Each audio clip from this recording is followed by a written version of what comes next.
Good morning friends. Next topic છે બસ્તી પ્રત્યાગમન કાલ, કે બસ્તી આપણે આપીએ છીએ ત્યારબાદ કેટલા સમય પછી બસ્તી બહાર આવશે દોષોને લઈને. તો આગતો પરમ કાલો મુહૂર્તો મૃત્યવે પરમ, એટલે કે એક મુહૂર્ત જેટલા સમયમાં જે છે આવે છે બહાર. નિરુબસ્તી એક મુહૂર્તના સમયગાળામાં આવે છે બહાર. જો ના આવે તો ઉપદ્રવ ઉત્પન્ન થઈ શકે.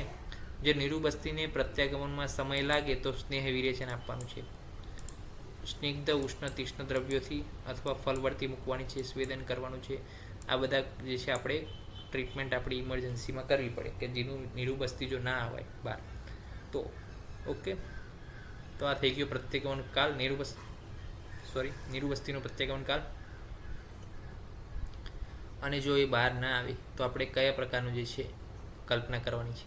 સ્નેહ વિરેચન છે, ફલવર્તી છે, સ્વેદન છે, આ પ્રકારે ટ્રીટમેન્ટ કરવાની છે. નેક્સ્ટ લેક્ચરની અંદર સમ્યક લક્ષણ, અયોગના અતિયોગના લક્ષણો વિશે અભ્યાસ કરીશું. ત્યાં સુધી રજા આપશો.